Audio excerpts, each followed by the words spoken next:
I have a new project. Hattrick opened 2 new countries, and I've signed up my new team, the Singers, in Equatorial Guinea. Hey friends, this is Papa Mish, and I have a new project that I wanted to share with you. As you know, Hattrick opened 2 new countries, and it's Equatorial Guinea and St. Kitts and Nevis. I chose Equatorial Guinea because the game times are more comfortable for me, and it's very similar to my third team, Sneaky Cat, in Ethiopia. The other team, their game times are a bit too late for me.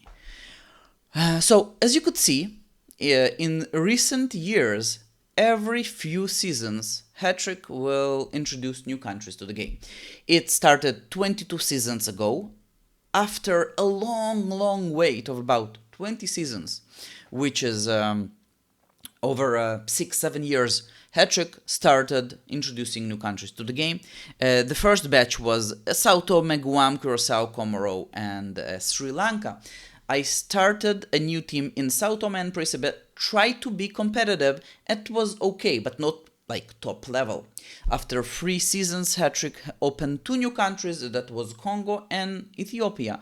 I moved to Ethiopia with my third team, Sneaky Cat, and since then I still have it. That project was very successful, and Sneaky Cat won 10 titles. Now it's rebuilding, but after winning my first cup and generation cup, I went out to make this video 5 years ago, how to be full competitive in a new country. Using those methods, Sneaky Cat won 10 major titles in 8 seasons, and over 20 different other managers won major titles in new countries, and wrote me that this video helped them to some extent, some more, some very much, and I'm very grateful that it helped people actually win major titles. This guide is still relevant, so you could definitely check him out. I just want to share my idea for this team, the Singers, what I'm gonna do training wise, financial wise, which players I already bought, and a bit about my plans for this team. So they are called the Singers, not only because I love music, which I do, but also because this is a race in Brandon Sanderson Fantasy World, the Stormlight Archive. They live in Roshar, and my stadium is called the Shattered Plains. If you do know those books, I already love you. But hopefully you could appreciate this. I was feeling that I want to call one of my teams the Singers. At the beginning, I wanted to maybe open a second team in Ethiopia, but there were no spots. So for 1 season, I had Oathbringer in Israel as my third team, but having 3 teams in the same country, in my main country, I don't know. So once we had 2 new countries and Equatorial Guinea were introduced, I felt this is the right match for me. So about this team, it's only a week and a half old, but in new countries, financial planning or financial gain is crucial for success. If you are able to raise a lot of money, you'll probably go very far in a new country. For long-term builds, sometimes a good plan could overcome big financial advantages. But in new countries, it's a money race. So you could make money either by trading non-stop, and in those new countries, Hattrick that did not set a limit of transfers, which I don't know could be very beneficial if a massive trader will come to this country, which I didn't check if they did, but yeah, that could be good. And the other thing is training, and mainly skill trading. Skill trading is finding players close to popping a new level, and then you give them one training, they pop, and you could sell them for profit immediately without training them for long term. And this is what I try to do in this country. I had 4 friendly matches up until now. This week we'll start the new season with a new cup match. But in the first match, I already managed to buy a skill trade player, and I went for quality and not quantity. I went for defense skill trading because I pretty much know how to find the right players, and instead of like, oh, training, defense training, you could train 5 players. Yeah, obviously you could train 5 players, but it doesn't really matter if you don't have enough money. So this week, like that week, I trained 1 player. 1 player that I bought, he popped. I bought him for 200k. I put almost all my money, not all my money, but a big chunk of my money on 1 player, this James Dominique. And after popping him immediately, I sold him after 4 days for 400k because he increased the level. So he was worth more. After selling him, I bought 2 more players, Emmanuel Pichu and Giancarlo Peralado. And they last week both popped after 1 game. So that was very good for me. I sold which one? Emmanuel. I sold Emmanuel. So I bought him for 290k. I sold him for 440. So the profit for this player was a bit lower than the first one. The first one I made 210k. For this one I made 150k, but it's still a profit. I didn't manage to sell Giancarlo, so I'm trying to sell him right now again. I bought him as a level 10 defense. I'm selling him as a level 11 defense. He's still young, 20 years and 90 days. So hopefully I'll be able to sell him and get even more money. And I also bought this player, Salvador, who already played this week for me. And hopefully in this week's training he will pop and I'll be able to sell him and make even more money. So that's my training plan. In the first 2 weeks, I went for defense training with 10% stamina. 10% stamina is very risky when you're trying to be full competitive because the players will not have stamina. And if you are buying old players, they are losing stamina. So that's a risk. And I thought, okay, I'm gonna do this maybe for 2 weeks and then I'm gonna increase stamina. This week I'm gonna increase stamina. I'm not sure if I'm gonna increase it maybe for 20%, then to 30%. Maybe I'll make a big pop for 35%. Because from one hand, I still want my players, for now it's only 1 player, to pop this week, so I'll be able to sell him. On the other hand, I do want my players to start gaining stamina, because without stamina, eventually my old players will not hold and I will lose. Formation experience. So I started with a 4-4-2 because I had a neutral coach. Then I increased my experience in 3-5-2 because it's standard. And in my games, I played 2-5-3, the Norwegian formation, in case you'll need like to be very attacking. I don't know. So for now, a week and a half old team, I already have 3 formation experience, like experience in 3 formations, so I could see what I need to do in my matches. Which players did I buy? Oh, my finances. So at this moment, the available cash for my team is 240k. And this is after I already bought quite a lot of old players. And and I already have 2 players that I'm gonna sell after their training is successful. My staff In the first 2 weeks, I had 2 assistant coaches. Maybe that was a small mistake that I took them for quite long terms, because being competitive, you don't need assistant coaches. You need 1 assistant coach, 1 psychologist, 1 form coach, and a medic. So I'm gonna fire one of those players to take a medic, and firing one of those players, one of those staff members will cost me money. But if I want to be competitive, I need a medic. Otherwise, my players will get injured, and that's a big risk. I took this risk without this. In the first 2 weeks, I didn't. I had only the assistant coaches, and that's it. In the first week, 2 assistant coaches. Second week, I took 1 form coach after starting to buy older players. This week I added the sports psychologist, because after winning the cup match, I want to increase my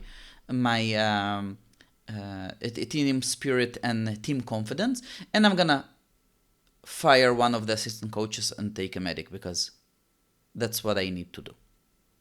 Speaking about finance and youth academy, so I opened a youth academy, and that could be a problem, because having a youth academy, this means for at least a season you are not able to promote prospects. You could have them in your youth team, you could train them better than the scouting system, but the scouting system were improved. People who need immediate cash should get free scouts in the scouting network and pray to the hat-trick gods that they will get a massive youth academy player that they could sell for a million and take over the country. So this is my backup plan for not being too successful competitively or getting screwed by the match engine, and then I'll say, okay, that's okay, I'm gonna focus on making money. I will drop my stamina share back to 10%. I will give up trying to promote too soon, and I'll just make money, wait for my youth academy stars, and start a nice project in this country. But for now, I was a little bit greedy, so I opened the youth academy for the future, and also I'm trying to be competitive. So let's speak about the players that I bought, because I think that might be interesting for people. Which players did I buy for my project? So you could see here, apart from one more thing. It's a small thing, but it still could help you. If you want to be competitive, you probably do not need the starting players that you get in a new team. They're not that good. Their potential is not that good, but they are probably the best players this country could offer for now. So what I did, I sold a few of those young players for not that much of money. Like those players, 23-year-old, 18-year-old, 20-year-old with a speciality. So they were okay. I got for them like 60k, 36k. This is nothing. But overall, like combining together, that was 150k. That helped me to buy one more skill trade player that I could turn into slightly more profit. So this helps. Then, after a few days, I started to buy the old players. And the market right now is at rock bottom. So you could find bargains. I saw people buying players for a lot of money. I did not spend a lot of money for any of my old players, but I'm gonna show them either way. So this, sorry, wait a second, patience. So free K, 2K, free K, 12K, 52K. This is my most expensive player that I bought, which isn't a skill trade player. I don't mind investing more money on skill trades if I'm able to sell them for even more. So I bought a few very, very, very cheap players. that I know without big stamina and without big form. And I bought them early, so even if I'll get to more competitive matches and they will be bad, I could fire them. I didn't pay a lot of money for them. I hopefully I'll have more money with skill trading, and then I could buy even better players if needed. So Bruno Garcia, then this was my most expensive player. This one was bought for 2k, 5k, and this last one for 3k is a future coach even. Don't forget to buy a future coach, because in one season time you will be able to turn this player into a future coach with passable stamina, with passable leadership, and that could help. So this is the first player. 13 playmaking, 13 passing, had speciality, and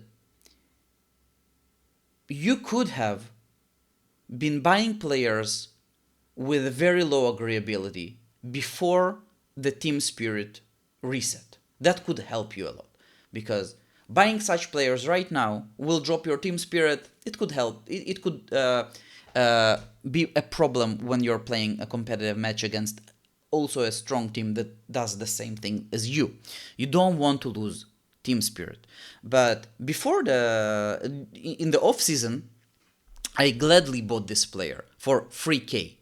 He's even worth 12k, so I could sell him for a small profit. But that's not the idea.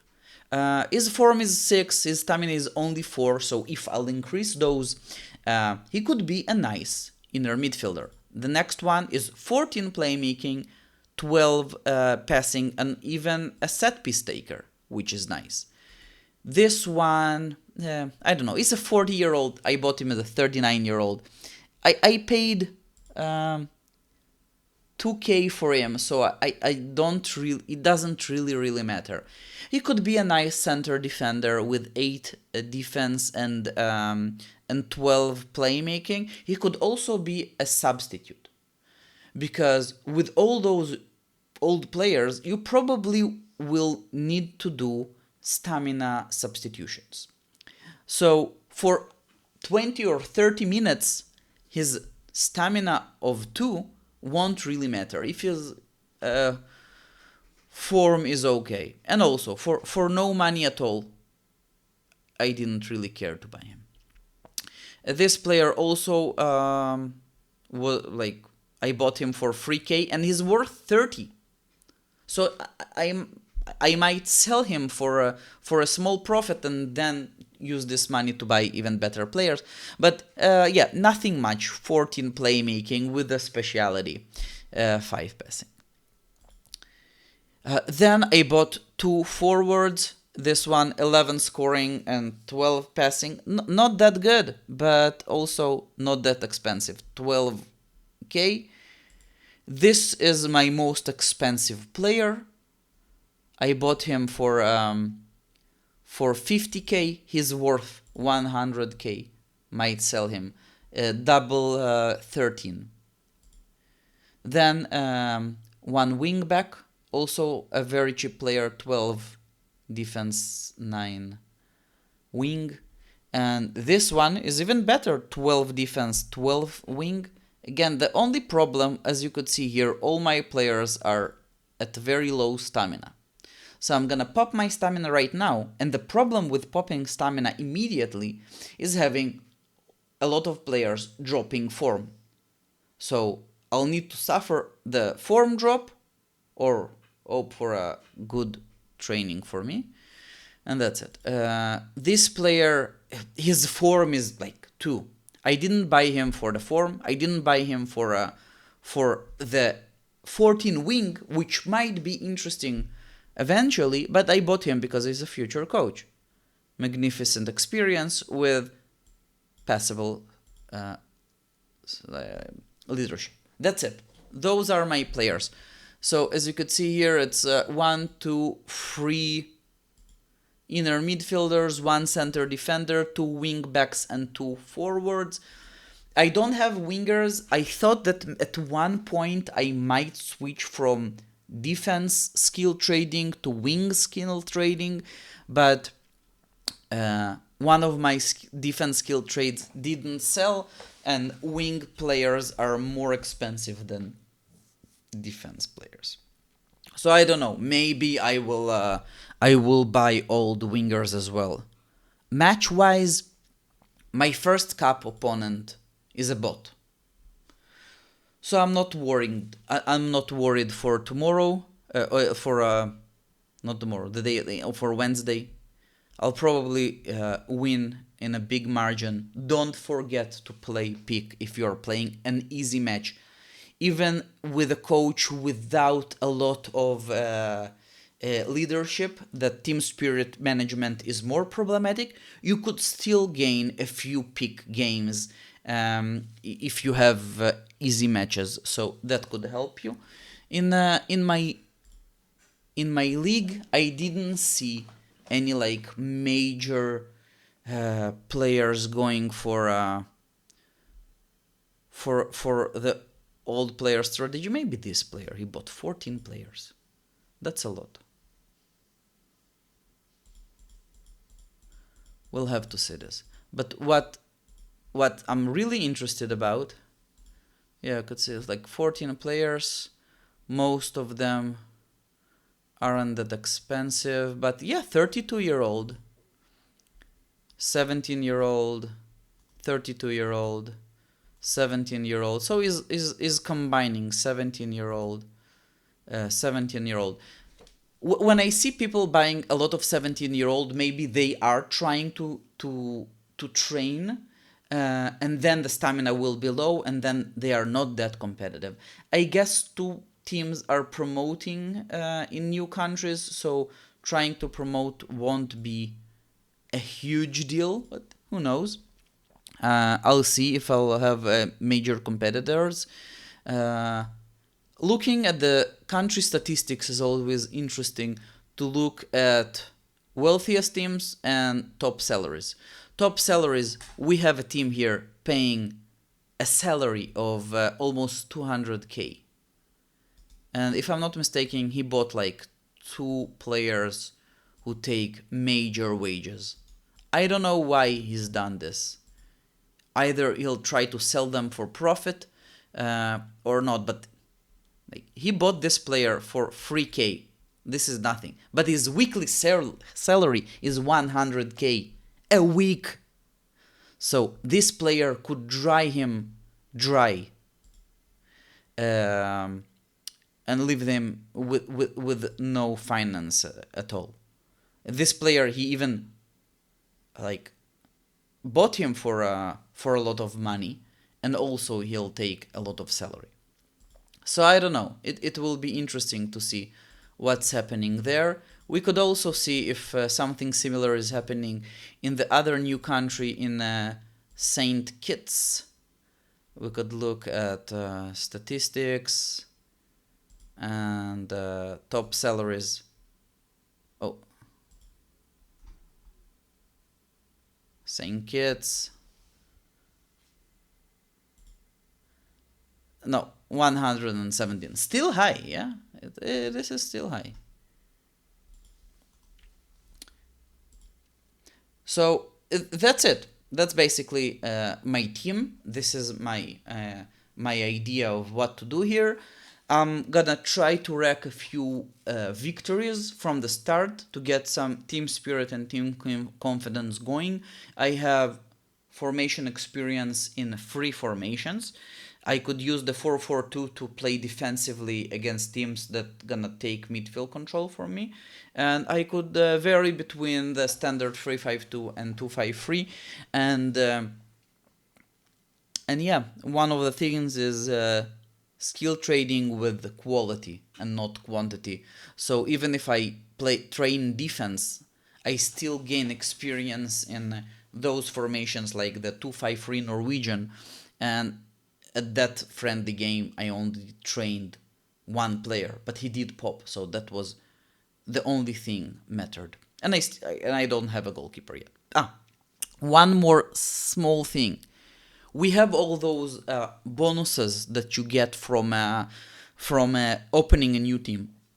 when you could raise formation experience in one of your formations. So I chose the 3-5-2 if I'm not mistaken. And then you could get a future coach. So I took a future coach. And then you could send a player to, like, it's called a world-class team is in town, then they need an extra player to join them. So basically you could take one of your original players and just randomly choose someone to pop a main skill. So I'm waiting with this a little bit, not a lot, but a little bit. And I'm gonna choose one of my players, one of my young players that I haven't sold yet. That could be this player, Esteban, and he is already trained for 2 weeks in defense for me. And this week he's gonna train a third time. And by like his salary is showing that he should be like, he should have been 7.5 defense when I got him. And now, after getting his third training, hopefully he'll pop to defense 8. And after he'll pop to defense 8, I'll immediately choose him to increase his skill by an extra level, and then I'll try to sell him with defense 9. Probably if you had a goalkeeper in your team or a forward with a speciality that you trained for maybe 2 weeks and he would pop a level, and you will use this game mechanic to pop him another level and then sell him, that could be a very nice financial gain. Waiting here will make it impossible to get the next benefits. The next benefits are giving you either an older player with the main level of formidable, which is 9, or a younger player with a main level of solid. Both of them are not that good, because buying older players, you'll have players with more than 9 main level. And getting young trainees, well, they are not that good. They're around potential 1700, 1800, not something that people would immediately buy, maybe in a new country. That's more powerful in homegrown league when you immediately get a main level 9 player that could influence the ratings. In a new country, in an open new country, when sales are something you could do, are available, this is not that good. But getting an extra level on a player immediately, that could be good. Like, even if you want to wait, this mechanic is available for the first season only. But imagine you are training a goalkeeper, and you are training a goalkeeper for 14 on 15 weeks, and you are increasing his level from, let's say, 7 or 6, your initial players, to level, I don't know, 10, and then you pop him an extra level without doing anything. That's worth like maybe a million euros, maybe more. And then you are getting some financial gain. So that's something you could do. I am not touching my stadium yet. The gains from tickets are not that big at the beginning, and wasting money on stadium is not that important. I'll probably increase my stadium capacity soon, but after I'll understand if I'll need to spend more money on the transfer market or not. And if I'm not mistaken, I have a player that I should be buying soon. I don't remember which one. Hopefully I didn't forget making this video and missed him. But who knows? I had a player deadline. Oh, it was 20 minutes ago. That was this player. Yeah, maybe it was this player. But you could see here, He's level 10 and his average defense is at 11, so he was very close to popping. His estimated value is 150, and he was sold for 230, probably because you could pop him really quick. I was pretty sure I'm not gonna miss him, but let's see. Is there someone else? No. Winger, wing back in 23 hours. Damn, I missed him. Okay, I'll try to buy someone else. The sacrifices we are making to show our content. In my next videos about the singers, probably I'll be speaking more about buying the players that I need and the formation and preparation for matches, or not maybe preparation, but more like speaking in retrospect about the results and what I needed to do. And hopefully none of my opponents will be seeing all this, so I will not get stream sniped. That's it, guys. If you open the team in one of the new countries, let me know which one. I'm gonna follow you as well.